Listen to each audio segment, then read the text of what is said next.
الحمدللہ یہ خرابی ہے کہ آداب میں سے پیٹ میں زیادہ ڈالنا کیوں، قریب کر دو. یہ حضور ان کے قریب کر دیا، تچ کو قریب کر دیا. قریب کرنے کے باوجود بھی جب دیکھا کہ وہ نہیں کھاتے تو پوچھا قال لا تاکلون، کہا کیا نہیں کھاؤ گے؟ کے معنی کیا، لا تاکلون نہیں کھاتے ہو، کیا بات ہے تم کھاتے نہیں ہو؟ پہلے زمانے میں لوگ کھانا اگر کھا لیں تو پھر ان کی دوستی کا یقین کرنا پڑتا تھا. اگر کھانا نہیں کھایا تو سمجھو دشمن ہیں، اسی واسطے کھانا قبول نہیں کر رہے. کھانا کھانے کے بعد غداری نہیں کرتے تھے. یہ تو اس زمانے میں کھانا کھاتے کھاتے غداری کرتے ہیں. تو اس زمانے کی بات ہے، جس پلیٹ میں کھائیں گے اسی میں شیدا کریں گے. اس زمانے میں اصول تھا، کھانا نہیں کھاتے تھے اگر کچھ حملہ کرنا ہے تو. مگر یہاں کھانا کھاتے کھاتے ہی وار کرتے ہیں. جب دیکھا کھانا نہیں کھا رہے ہیں فاوجس، تو کھٹک ہوئی منہم، ان مہمانوں کی طرف سے خیفتن، خوف کی شکل میں. دل میں کھٹک آیا، گھبراہٹ آئی. فرشتے سمجھ گئے کہ ان کے دل میں جو کھٹک ہے چہرے سے نمودار ہو گئی. فرشتے خود بخود بول پڑے لا تخف، قالوا لا تخف، خوف مت کھاؤ، ڈرنے کی ضرورت نہیں ہے. وبشروہ، اور ان کو بشارت دے دیا کہ آپ کو اب تک اولاد نہیں ہے، 100 سال کی عمر ہو گئی، بیوی باز ہے، اب نوجوان ہونے کے وقت میں جو بات نہیں ہو سکی تھی اب اللہ کا فضل ہے کہ آپ کو ایک بچہ علیم ہوگا. خالی علیم، عین سے علیم کا مطلب بہت علم والا، خالی بچہ نہیں. وبشروہ بغلام علیم، بشارت دیا ان کو، خوشخبری ہو تم کو ایک ایسے لڑکے کی جو بہت ہوشیار ہوگا. لڑکا اگر ہوشیار ہو تو پھر سونے پر سہاگا. لڑکا کیسا بھی ہو، لڑکا ہے، کہتے ہیں گھی کا لڈو ٹیڑھا میرا، گھی کا لڈو ہے تو ٹیڑھا کرے گا، کھانے میں مزہ آئے گا. لیکن جب وہ گھی کا بھی ہو اور سیدھا بھی ہو تو غلام نوجوان مل رہا ہے. ایک تو بڑھاپے میں آ رہا ہے، بڑھاپے میں پھر لڑکا ہے، پھر اوپر سے بہت علیم ہے. علیم کا مطلب ہوشیار ہے، یعنی ہر سمجھتا ہے. یہ کون سا بچہ ہے جو علیم ہے، جو ہوشیار ہے؟ یہ ابراہیم کے بڑے بیٹے ہیں جو اسماعیل بنے، جو ذبیح اللہ بنے، ان کا ذکر چل رہا ہے. فاخبرت امراته في سرة، متوجہ ہوئی ان کی بیوی بول لیتے ہوئے.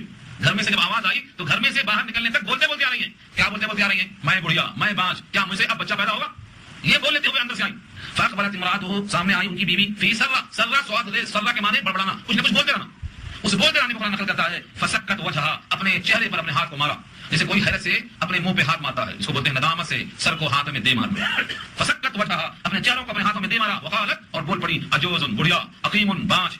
پہلے تو بڑھیا ہے، بچہ ہونے کی امید نہیں، اوپر سے کہ شروع سے آخر تک باج ہو، بڑھاپے میں بچہ کیسے پیدا ہو جائے گا؟ قالوا كذلك، فرشتوں نے کہا اسی طرح ہو جائے گا، بڑھاپے کے باوجود اور بانجھ پن کے باوجود. قال ربک، کہا ہے تیرے پروردگار نے یوں ہی پیدا ہوگا. انه هو الحکیم العلیم، بے شک وہ حکمت والا، علم والا ہے. اس کے حکیم ہونے کا تقاضا یہ ہے کہ تمہیں بچہ اب دے، اور علیم کا تقاضا یہ ہے کہ تمہیں صحیح دے دیا اللہ نے. اس کا علم کامل ہے، اس کا حکیم ہونا یہ فیصلہ بہت ہی زیادہ حکیمانہ اور حکیمانہ ہے کہ بڑھاپے میں اولاد کیوں ہو رہی ہے.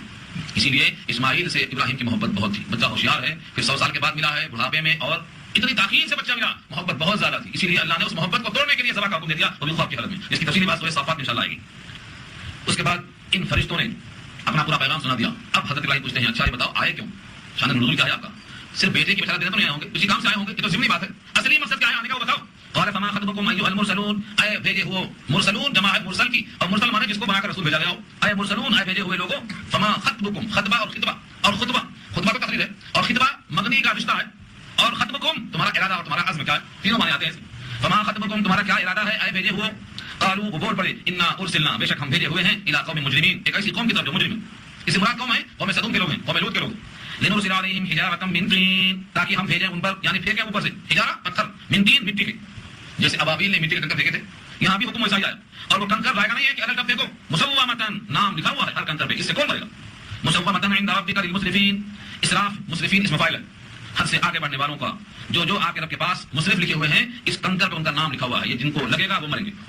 مسومۃ، نشان زدہ ہے، عند ربک، آپ کے رب کے پاس، للمسرفین، حد سے آگے بڑھنے والوں کے لیے. فاخرجنا من كان فيها من المؤمنين، تو ہم نے خدا کے حکم سے نکال دیا ان تمام لوگوں کو جو اس میں رہا کرتے تھے ایمان والوں میں سے. پہلے تم نکل جاؤ، آفت آنے والی ہے، گھر خالی کر دو. چنانچہ اللہ نے ہر مومن کو باخبر کر دیا وقت سے پہلے، اور وہ حضرت لوط کے ساتھ بستی سے باہر چلے گئے. اب وہاں پر جتنے بھی لوگ بچیں گے وہ سوائے مسلمان کے ہی ہوں گے. اب کوئی مسلمان کا گھر وہاں نہیں ملے گا، سب چلے گئے. کیوں؟ اللہ کی اطلاع پا کر.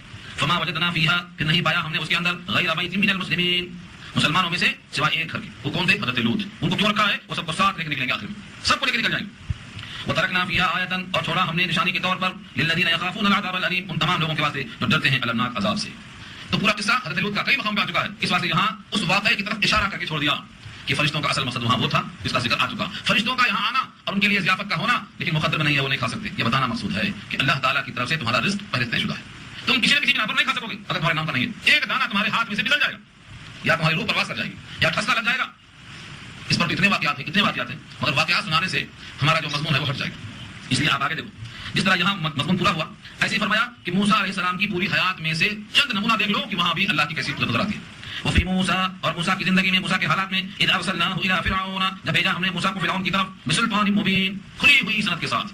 موسیٰ کے جو معجزات تھے وہ لاٹھی کھلا ہوا, یہ بیسا چمکدار ہاتھ بھی کھلا ہوا.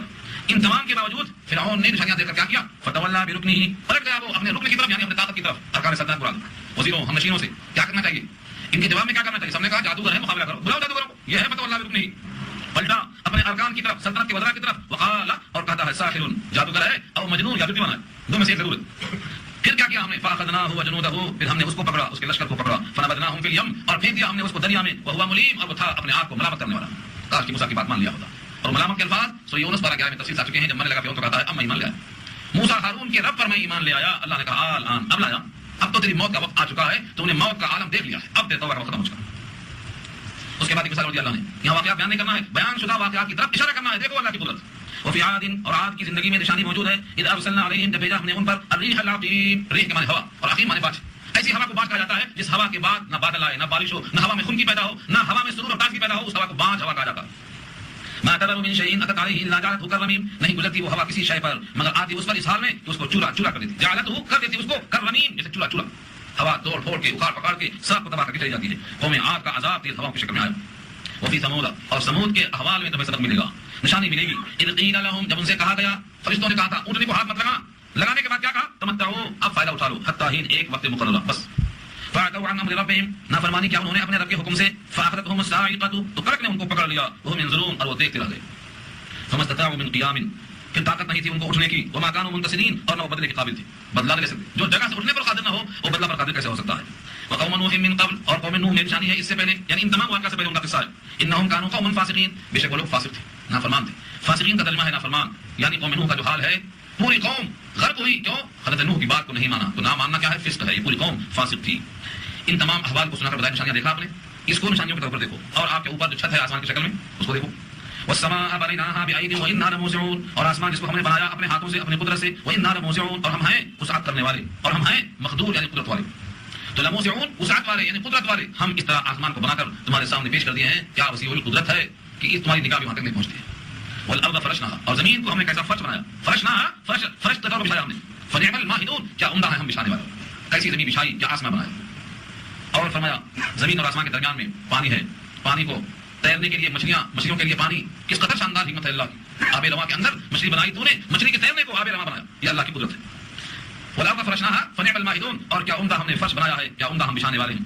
اتنا ہی نہیں کیا, ہر چیز کے جوڑے بنایا, اپنا جوڑا کوئی نہیں لیکن ہر مخلوق کا جوڑا. فرمایا ومن كل شيء خلقنا زوجين اور ہر شے میں سے پیدا کیا ہم نے جوڑے, لعلكم تذكرون تاکہ تم دھیان دو اللہ کی قدرت پر, کہ اللہ تعالیٰ نے کائنات کی ہر شے میں جوڑا بنایا ہے, اور جوڑا ایک جوڑے کا باہم محتاج ہوتا ہے.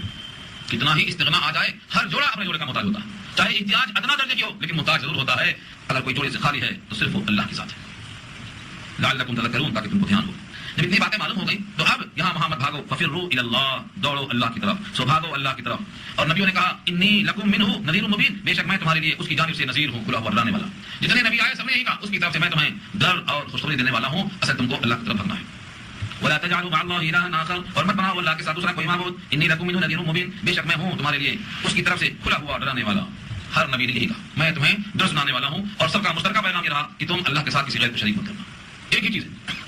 كذلك ما اتى الذين من قبلهم من رسول الا قالوا ساحر او مجنون, ایسا ہی ان سے پہلے جتنے رسول آئے سب کو ان لوگوں نے یا تو ساحر کہا یا تو مجنون کہا, اور دوسرا کچھ نظر نہیں آتا. جب معجزات دیکھتے ہیں تو ان معجزات کو دیکھ کر ساحر کہتے ہیں, کیونکہ ساحر میں بھی جو سحر کا مظاہرہ ہوتا ہے تو اس کی علت نظر نہیں آتی, اور معجزات کی بھی علت نظر نہیں آتی. اسی واسطے دونوں کو انہوں نے جادو کہا ہے, حالانکہ جادو میں اور معجزے میں کھلا ہوا فرق ہے.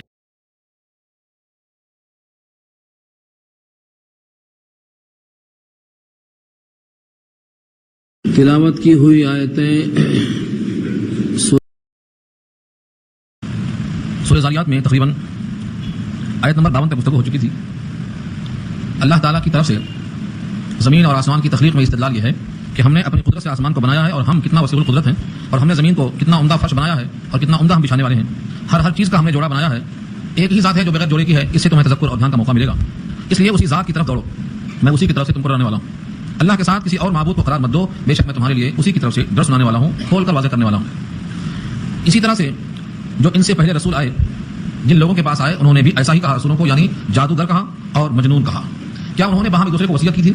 وصیت تو جب جب ملاقات ہوتی، لیکن ان میں ملاقات ثابت نہیں ہے. اس کا مطلب یہ ہے بل ہم قوم طاغون، یہ سرکش قوم ہے، اور ہر سرکش کا یہی وتیرہ ہے کہ حق کو جھٹلانے کے لیے کچھ نہ کچھ بہانہ تلاش کرتا ہے، یعنی کہنے والے کو جادوگر اور مجنون کر کے ٹال دیا ہے. فتول عنہم، آپ ان سے منہ پھیر لیجیے. فما انت بملوم، آپ پر اس سلسلے میں کوئی ملامت نہیں ہوگی، آپ سے باز پرس نہیں ہوگی. جس طرح سے نبی صلی اللہ علیہ وسلم کے واسطے یہاں خطاب ہے دوسری آیت میں ولا تسألوا عن اصحاب الجحیم کا واضح کیا ہے کہ جہنم والوں کے بارے میں اے نبی سوال آپ سے نہیں کیا جائے گا، کیونکہ نبی کا کام صرف پہنچا دینا ہے، راستے پر لگا دینا یہ کام اللہ کا ہے. نبیوں کا کام، داعیوں کا کام صرف پہنچا دینا ہے، اب اس کو دل میں اتارنا، اس پر گامزن کرنا، منزل تک لانا یہ کام اللہ کا ہے. اس لیے آپ سے پوچھا نہیں جائے گا. فما انت بملوم، یہاں تک گفتگو ہماری گزشتہ ہفتے میں ہو چکی ہے، یاد کیا ہے تاکہ سمجھ میں بات آئے. اس کے بعد کا بہت اہم ٹکڑا ہے آیت نمبر 55 میں، یہ وذکر فإن الذکریٰ تنفع المؤمنین. یہ جملہ بہت مختصر ہے لیکن اس میں بہت بڑا پیغام ہے. وذکر اور نصیحت کیجیے. ذکر میں ذال کاف رے، اس کو کسی بھی شیپ میں آپ دیکھیں گے تو معنی ہوگا یاد دہانی کرنا. ذکر امر ہے، نصیحت کیجیے، اور ذکرہ یاد دہانی، نصیحت، اور ذاکر یاد رکھنے والا. تصدیق کو کہتے ہیں مذکرہ، یاد دہانے والی.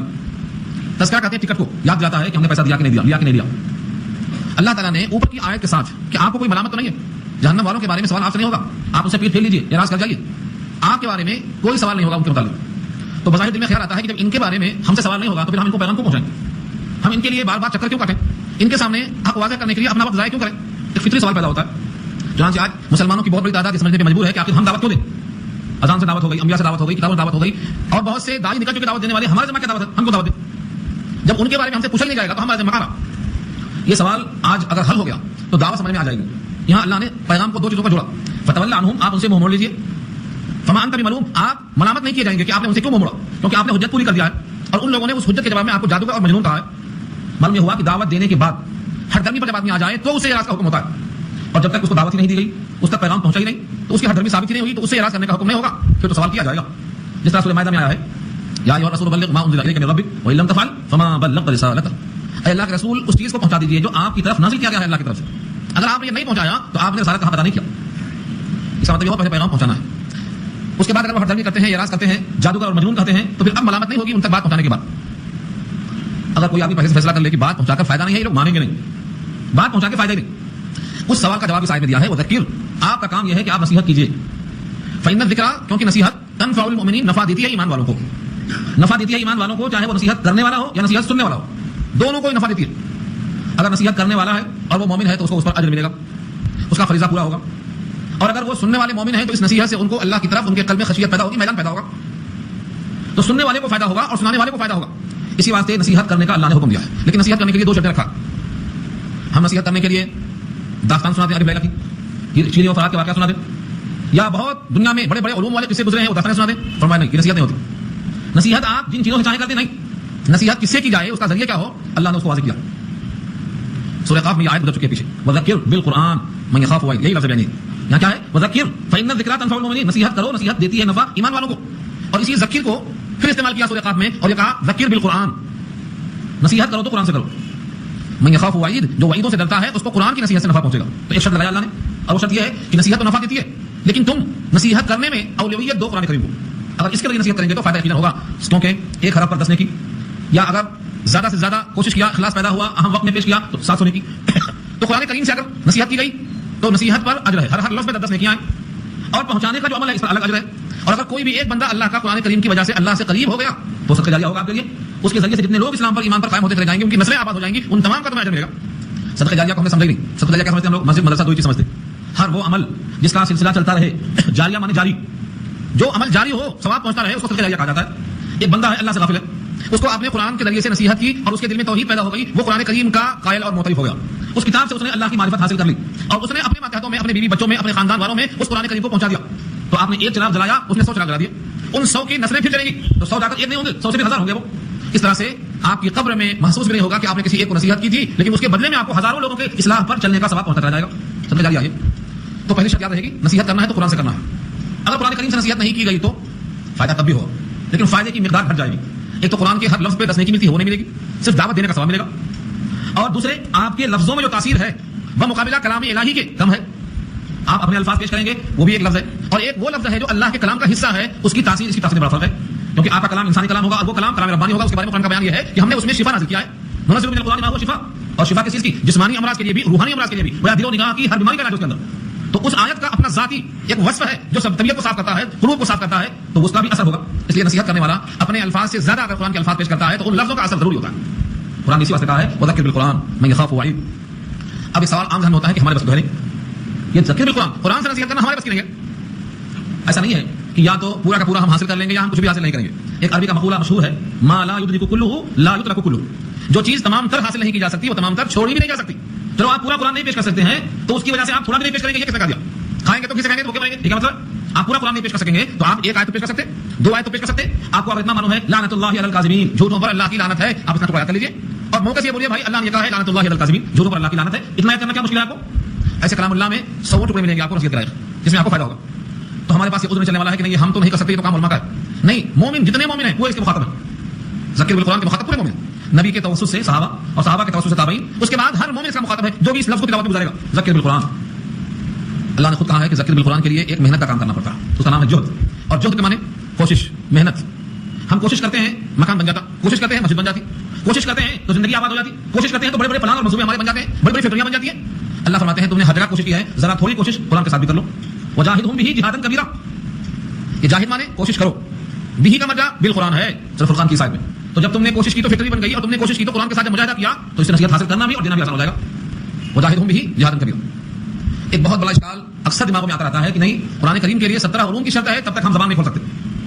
17 علوم کی شرط ہے لیکن احکامات نکالنے کے لیے، یہ حلال ہے یہ حرام ہے بتانے کے لیے، نصیحت کو حاصل کرنے کے لیے یہ شرطیں نہیں ہیں. 500 آیتیں جو احکامات کی ہیں جن سے احکامات نکالنا ہے، یہ حرام ہے یہ حلال ہے یہ مکروہ ہے یہ مستحب ہے، اس کا یہ درجہ ہے جو گریڈنگ کیا ہے فقہاء نے. یہ 500 آیتیں احکامات کی ہیں جس کو احکام القرآن میں جسات نے نقل کر دیا ہے. 3 جلدوں میں عربی میں تفسیر آئی، اس میں صرف وہی 500 آیتیں ہیں جن پہ احکامات نکالے گئے.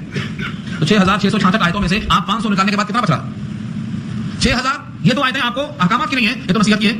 موسیٰ کا پیچھا کیا فرعون نے اور غرق ہو گیا پانی میں، اسے کیا حکم ہے؟ اس میں عبرت بتانا ہے، آپ کو نصیحت بتانا ہے. قوم لوط نے خدا کے رسول کی نافرمانی کی، ان کو اللہ نے عذاب بھیج دیا، اس میں کون سا حکم ہے؟ ایسی آیتیں 6000 ہیں. 6000 کل آیتیں 6666 ہیں، ان میں سے 500 نکال دیجیے آپ تو 6000 سے کچھ بچ گئی. وہ آیتوں کے لیے 17 علوم کی شرط نہیں ہے، 17 علوم کی شرط ان احکامات کے لیے. لہذا تلاوت کرتے ہوئے قرآن سمجھ میں آنا یہ کوئی مشکل کام نہیں ہے، ہم نے محنت نہیں کی. اس میں کوئی دو رائے نہیں ہے کہ ہم نے محنت نہیں کی ہے اور ہم نے اس لائن پر توجہ نہیں کی، یا تو توجہ نہیں کی ہے یا توجہ نہیں کرائی گئی. قرآن کریم کا یہاں تفسیر یہ ہے وذکر بالقرآن، قرآن سے نصیحت کرو. اور نصیحت جب قرآن سے ہوگی تو وہ خود بخود نہیں ہوگی. وجاہدہم بہ جہادا کبیرا، جب پوری محنت لگائیں گے آپ تو نصیحت قرآن سے آپ کر سکیں گے. تو یہاں کا نتیجہ نکلے گا وذکر فإن الذکرى تنفع المؤمنین. نصیحت کرو، نصیحت نفع دیتی ہے ایمان والوں کو، سمجھانا جس کو بولتے ہیں. اگر مومن ہے تو نفع دیتی ہے، تو گارنٹی ہے یہاں پر. لیکن اگر مومن نہیں ہے، مومن ہونا چاہ رہا ہے، ابھی طلب لے کے آیا ہے، اس کو بھی نصیحت نفع دیتی ہے. اگر ایمان میں داخل ہوا ہے تب تو نفع دیتی ہی ہے کیونکہ قرآن کریم کو اپنے دل سے مانتا ہے. لیکن اگر وہ مومن نہیں ہے تب بھی اس کو نفع دیتی ہے کیونکہ جتنے کافر ہیں جن کے پاس رسول اللہ گئے ان کافروں کو حضور کے سمجھانے سے ایمان لانے کا موقع ملا تو یہ نصیحت اس کافر کو نفع دی کہ نہیں دی.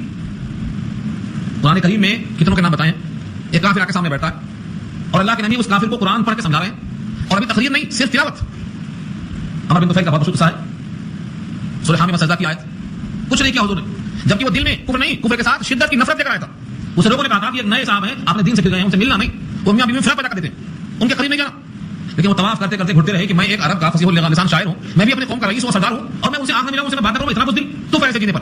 تو پھر کوئی احساس ہوا طواف کرنے سے پہلے ہی اول نگاہ نظر پر جب دیکھا داخلے میں حرم کے تو حضور پر نگاہ پڑ گئی تھی. جب سامنے آ گیا تھا کہ یہی سب طواف کرتے کرتے وہ دل میں خیال آیا، آ کے بیٹھ گیا حضور کے پاس اور نبی صلی اللہ علیہ وسلم نے سورہ حامی سجدہ کی آیتیں پڑھنا شروع کیا. پارہ 24 کے اندر شروع سے پڑھتے گئے حامی سجدہ کی آیتیں پڑھتے کیونکہ وہ اہل عرب تھے، سردار تھے اپنی قوم کے، عربی زبان سمجھتے تھے، اس میں کوئی احکامات کی بات نہیں تھی. یہ تھی اگر تم نے اللہ کے رسول کی بات نہیں تسلیم کیا تو تم کو میں وارننگ دیتا ہوں قوم سمود کے عذاب کی طرف. فإن أعرضوا فقل أنذرتكم صاعقة مثل صاعقة عاد وثمود. یہ جملہ سنتے ہی اس نے اپنا ہاتھ نبی کے منہ پر قریب لا کر کہا بس ہے بس، کیونکہ اب اگر میں نے نہیں مانا تو مجھے عذاب آنے کی وارننگ دی جا رہی ہے. صاعقة مثل صاعقة عاد وثمود، عاد اور سمود کی طرح جو صاعقہ اور بجلی آئی تھی تم پر بھی آئے گی. وہ لرز گیا اور یہیں سے اس کی قلب کی کیفیت بدل گئی اور وہی کلمہ پڑھ کے اسلام میں داخل ہوتا ہے اور پوری قوم کا ذریعہ بنتا ہے اسلام میں لانے کا. یہ نفرت لے کر آیا تھا، شدت عداوت لے کر آیا تھا، لیکن ان آیتوں نے اس کی کایا پلٹ دی. تو یہاں تو اللہ نے کہا ہے نفع دیتی ہے نصیحت مومن کو، یہ تو یقینی طور پر خدا کا حکم ہے. لیکن اگر وہ کافر بھی ہے، نفرت کرنے والا متشدد بھی ہے، تو اس پر بھی اگر قرآن سے نصیحت کی جائے گی تو نفع ہوگا. یہ ایک مثال نہیں ہے، ایسی مثالیں صحابہ کے زمانے میں ملتی ہیں، آج بھی ملتی ہیں. ہمیں اچھی طرح یاد ہے کہ یہ خطبہ نکاح میں کچھ آیتیں پیش کی گئیں اور کچھ اس میں غیر مسلم شریف تھے، انہوں نے بعد میں مل کر کہا مجھ سے خود کہا ہم نے سمجھا تو نہیں کہ آپ نے کیا پڑھا، لیکن آپ کے پڑھتے وقت میں ہمارے دل کی کیفیت غیر ہو رہی تھی. قرآن کریم کی وہ تاثیر آج بھی ہے، جبکہ وہ غیر مسلم کو عربی نہیں آتی. اگر اس کو عربی آتی وہ کلام کو سمجھ سکتا تو شاید وہ اسلام میں داخل ہو جاتا، اور ایسے ہو رہے ہیں. تو قرآن کریم پر محنت کرنے سے، قرآن کریم کے ذریعے نصیحت کرنے سے نفع ہوتا ہے ایمان والوں کو یقیناً اور کافروں کو بھی عموماً. یہ اللہ نے پیغام دیا. اب رسول نے تو نصیحت کی اور صحابہ نے بھی کی، اور جب صحابہ پوچھتے رہے کہ ہم کیا کریں تو فرمایا ہمیں جو دیتے ہو کرتا ہوا وہی تم بھی کرو. اس سے یہ پیغام ملتا ہے کہ ہمیں نصیحت کا دستور بند نہیں کرنا چاہیے. اب مثال کے طور پر یہ مسجد ہے، اس اس میں کچھ لوگ آتے ہیں نماز پڑھنے کے لیے، ان کو نماز معلوم ہے، وہ صحیح پڑھ لیتے ہیں، طہارت لے کے آتے ہیں، استنجا کر کے آتے ہیں، ان کو معلوم ہے کر لیتے ہیں. لیکن کچھ لوگ ایسے بھی آتے ہیں جن کو یہ نہیں پتا ہے کہ وضو کن کن چیزوں سے ٹوٹتا ہے، ان کو نہیں معلوم. ان کو یہ نہیں معلوم ہے کہ اگر ہماری کوہنی کھلی رہی، آستین ہماری پوری بند نہیں ہے تو نماز مکروہ ہوتی. ان کو یہ نہیں معلوم ہے کہ ٹخنے سے نیچا پینٹ یا پائجامہ ہے تو طہارت مشکوک ہو جاتی اور یہ حصہ جہنم میں جائے گا. ان کو یہ نہیں معلوم ہے کہ آستین چڑھا کر نماز پڑھتے ہیں تو ہمارے بازو والے کو آستین کی جگہ سے تکلیف ہوتی ہے اور ازائی مسلم حرام ہے. اس کو یہ نہیں معلوم ہے کہ اگر ہم مسجد میں آئے اور نماز چل رہی ہے تو ہمیں کون سی رکعت ملی، اب ہمیں اس کے بعد رکعت کیسے پڑھنا چاہیے. چھوٹی چھوٹی باتیں یہ ان کا حق ہے جن کو نہیں معلوم ہے اور آپ کی ذمہ ہے کہ ان کو بتائیں. مگر کسی کو توفیق نہیں ہوتی، سب چپل لیے چلے. جماعت کی نماز کا مقصد ختم. یہ ماحول اگر رہا تو اصلاح کیسے ہوگی؟ ہر ایک کا باپ تو موجود نہیں ہے، کوئی یتیم تو ہوگا. ہر ایک کا باپ یہاں موجود نہیں، کوئی باپ ہوگا. ہر ایک کا باپ اس قابل نہیں ہے کہ اس کے پاس علم ہو، بہتوں کے پاس علم نہیں ہوتا ہے. تو اگر مسجدوں میں آنے والا بھی اصلاح کا محتاج ہے اور اس کی اصلاح نہیں ہو رہی ہے، لوگ سمجھتے ہیں کہ ہمارے ذمہ نہیں ہے، ہم کیوں بتائیں، ہماری کیا غلط پڑی ہے؟ یہ کام امام صاحب کا ہے، مؤذن صاحب کا ہے، صدر صاحب کا، فلاں صاحب کا ہے، ہمارا ہے، یہ کچھ سمجھ نہیں آ سکتا. قرآن کریم کی عیسائی کا مخاطب ہر فرد ہے جو بھی اس کتاب پر ایمان رکھتا ہے. آپ کی آنکھوں کے سامنے غلط کام ہو اور آپ خاموش بیٹھے، یہ اس آیت کے خلاف ہے. آپ کو معلوم ہے حدیث کی 3 قسموں میں سے ایک قسم حدیث استقراضی بھی ہے. حضور نے کہا زبان سے تو قولی حدیث ہے، عمل کیا تو عملی حدیث ہے. آپ کے سامنے کسی نے کام کیا اور آپ نے اس کو دیکھ کر خاموشی اختیار کی تو وہ حدیث استقراری ہے کہ اس سے درجہ. حضور کو اللہ نے ایسا کہا تو اس کا منشا کیا نکلا؟ امت کا ہر فرد اس کا خیال کرے کہ ہم سے اللہ ہے جماعت کی نمازوں کا فائدہ، ورنہ جماعت کی نمازوں کا وہ فائدہ جو اس کی بھلائی چاہتا ہے، اس لیے کہ وہ اللہ کا بندہ ہے، اللہ کی مخلوق، کیونکہ وہ بندہ میرا بندہ ہے. فلاں بندہ بیمار تھا، اگر تم نے اس کی، ہم سمجھتے ہیں کہ یہ عبادت نہیں ہے، یہ تو مخلوق کی خدمت نہیں، یہ ہم میں سے نہیں ہے. دیکھا آپ نے، سخر لکم ما فی الارض جمیعا، جو کچھ زمین میں ہے سب تمہارے لیے مسخر کر دیا میں نے. کیا کیا ہے؟ شمس و قمر تمہارے لیے، نہریں تمہارے لیے، زمینیں تمہارے لیے. سخر لکم الشمس والقمر دائبین وسخر لکم اللیل والنہار، رات اور دن کی گردش تمہارے لیے، سورج چاند تمہارے لیے، نہروں کے پانی تمہارے لیے، فضائیں تمہارے لیے. کہاں ہے ترک دنیا؟ اسلام نام ہے دنیا کو اللہ کی مرضی کے مطابق استعمال کرنے کا. عبادت صرف سجدے کا نام نہیں ہے، جب سجدے کا وقت آئے سجدہ کرنا اور جب جنگ کا وقت آئے تو جنگ کرنا. یہ حضور نے کیا ہے. غزوہ خندق میں مٹی کھود رہے تھے، سجدہ چھوٹ گیا تھا، اس وقت 3 نمازیں چھوٹ گئی تھی، 3 نمازیں چھوٹ گئی تھی. کیوں؟ غزوہ خندق میں خندق کھودنا ضروری تھا. یہ ہے دفاع کی تعریف ہے نا. 120 صفحے میں 120 صفحوں میں سے امت کے لیے کتنا ہے؟ 80 صفحے رکھا اللہ نے. یعرفون، تاکہ مجھے پہچانے. اللہ کی عبادت کرنے کے بجائے کیا کہا؟ الا لیعبدون کے بجائے الا لیعرفون، کہ مجھے وہ پہچانے، اللہ کو پہچانے. یہ ہماری تخلیق کا مقصد ہے. اکبر الہ آبادی نے کہا تھا تم شوق سے کالج میں پڑھو، پارک میں کھیلو، جائز ہے غباروں میں اڑو، چرخ کو چھولو، نکالنے پہ کس کا حکم ہے؟ آپ ہر قدم پہ اگر سوچنے کے عادی ہو گئے تو اللہ کی معرفت دور نہیں ہے، آپ کے رگ و ریشے میں ہے. میں کھانا منہ سے کھا رہا ہوں، اندر تقسیم کون؟ وہی رزاق، ذو القوۃ المتین، اور ٹھوس قوتوں کا مالک. کے معنی رزق پہنچانے والا صرف انسانوں کو نہیں، جانوروں کو نہیں. جس کو رزق کی ضرورت ہے اور جن کو جیسا رزق مطلوب ہے ان کو ویسا رزق پہنچانا اور ٹائم پہ پہنچانا. کتنے مخلوقات ہیں ہمیں اس کا پتہ بھی نہیں ہے. کتنے ہزار عالم میں کتنی ہزار مخلوق ہیں اور ان کی کیا غذائیں ہیں اور کتنی کھاتی ہیں اور کیسی کھاتی ہیں. سارے لوگ غذائیں مفرد کھا رہے ہیں. ایک انسان ہے جو مرکب کھاتا، اور اللہ تعالیٰ اس مرکب کھانے والے کو بھی کھاتے ہیں. یہاں کے لوگ مرچی زیادہ کھاتے، مسالہ بہت کھاتے، اور سعودیہ والے مسالہ کھاتے، فکر کھاتے. یہ پہچاننا کہ دنیا میں جتنی مخلوق ہے اسے کون سا رزق چاہیے اور وہ عطا کرنا کوئی آسان کام ہے.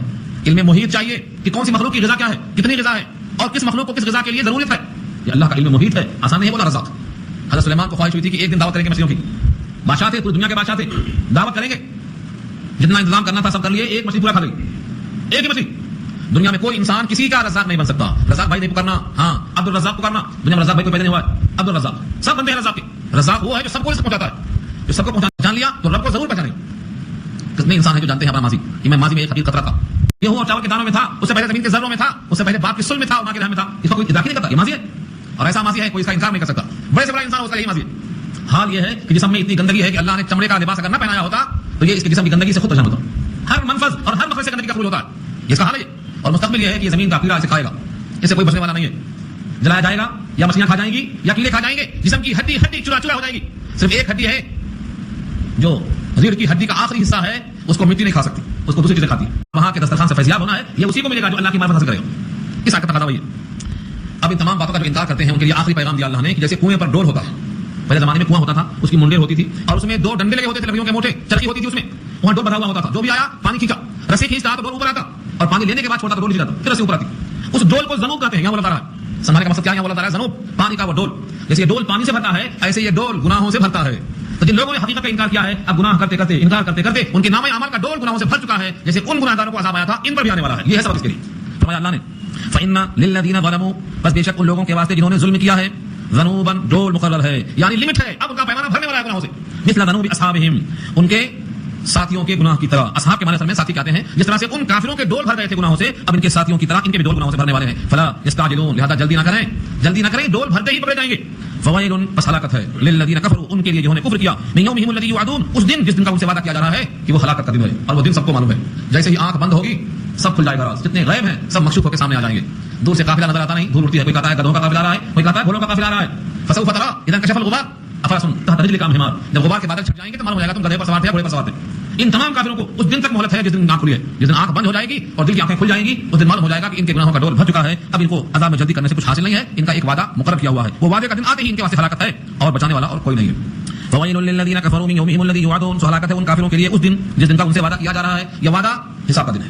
ویسے تو عذاب روح نکالنے کے دن سے شروع ہو جاتا ہے، برزخ میں شروع ہو جاتا ہے، لیکن یہ سب حوالات میں ہوتے ہیں. جس درجے کا مجرم ہوتا ہے سزا سے پہلے بھی اس کے ساتھ وہی سلوک شروع ہو جاتا ہے، لیکن سزا سنانے کے بعد صحیح سزا ملتی ہے اس کو.